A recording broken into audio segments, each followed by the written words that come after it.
দোয়ানা আর দাদারা হচ্ছেন ধোয়ানা। তাহলে মায়েদের কতটা শক্তি, যে মায়েরা একটা মাই কিন্তু সব কিছু করতে পারে। মাই সব, মাই দেবী, মাই সব। আমাদের প্রকৃতি কিন্তু মাই। তো যাই হোক, এই মায়েরা তো সব কিছু করলেন। আজকে বড় মার 133তম জন্মদিন। তার জন্য মায়েরা এত সুন্দর করে সবাই সম্মান হয়েছেন এখানে দমদম মন্দিরে। আমি বেশি কিছু বলতে চাইছি না।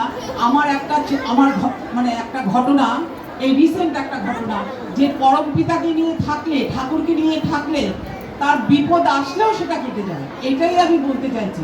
যারা যারা ঠাকুরকে নিয়ে আছেন, যারা করছেন, তারা নিশ্চয়ই এটা বুঝবেন।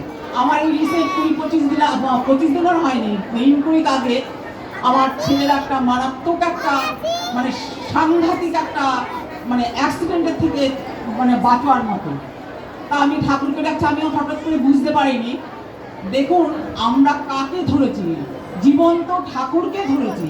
তাই ঠাকুর তখন স্বয়ং আসে না, কোনো প্রতিনিধি তখন পাঠান, পাঠিয়ে তাকে রক্ষা করেন, তাকে সাহস দেন, তাকে সব কিছু করেন। সে হচ্ছেন উনি কিন্তু কোনোদিন আমার বাড়িতে যাননি। সেদিনকে আমার বিপদ আমার দোরগড়ায় তিনি কে? আমার এই সুষমা মা। উনি কিন্তু কোনো দিন আমার বাড়িতে যাননি, সেদিনকেই আমার বাড়িতে গেছে। সেদিন আমার এত বড় বিপদ, আমরা তো কোনো হাত কিছু পূরণ করতে পারছি না। এই মা তখন যেইভাবে আমাদের যা কিছু করণীয় সমস্ত কিছু আমাদেরকে সেইভাবে আমাদেরকে উদাহরণ দিয়ে সেইভাবে তিনি সমস্ত কিছু পরিচালনা করার পরে আমি সেই বিপদ থেকে আমি উদ্ধার হই। তাহলে আজকে ঠাকুর কেউ হাত ধুতে আসে না, এই যে প্রতিনিধি পাঠান, এই প্রতিনিধির মাধ্যমে যদি আমার ঠিক মতো করা থাকে, তাই কিন্তু আমি তার ফল আমি পাবো। তা যেইভাবে এইভাবে আমি ঠাকুরের যে এত বড় বিপদ আমি উদ্ধার পেয়েছি, একমাত্র তার উপরে।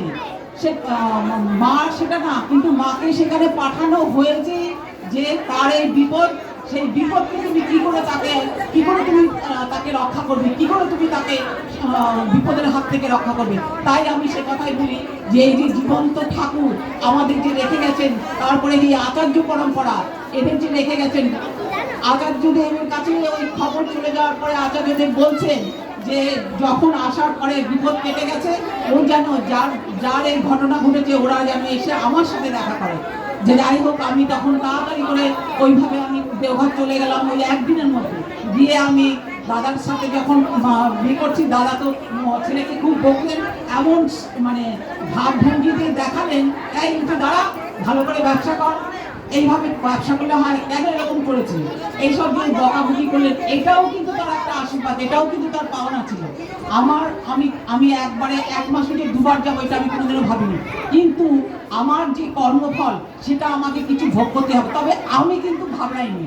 এই যে বিপদ এসে আমি কিন্তু ঘাবড়াইনি। আমার বাড়ির সবাই ঘাবড়িয়ে গেছে। আমি জানি যে আমার সে আছে। এই যে আমাদের এখানে কিন্তু সেইখানে বসা, এর পরিবার নিয়েই কিন্তু ঠাকুর, সবার পরিবার নিয়েই কিন্তু ঠাকুর বসে রয়েছে। কাজেই আমরা যারা দীক্ষা নিয়েছি, তারা যেন সব যদি ঠিক মতো আমরা করতে পারি, তাহলে কিন্তু আমরা তাকে নিয়ে চললে কিন্তু আমরা সব কিছু থেকে জয়ী হতে পারবো। আর যারা এই যে ডিপি ওয়ার্ক করছি, আমরাও তো যাচ্ছি ডিপি ওয়ার্কে, অনেকেই অনেক রকম কথা বলছে। আমার সেদিন একটা প্রতিজ্ঞা ছিল, আমি এটাও ঠাকুরকে পরীক্ষা করেছি, যে আজকে যদি আমি একটা দীক্ষা দিতে পারি, তাহলে কিন্তু আমার একটা পুরো রকম আমার পূর্ণ হবে। ঠিক সেই দিনই আমি যাই হোক একটা দীক্ষা আমি সেদিন দিয়েছি।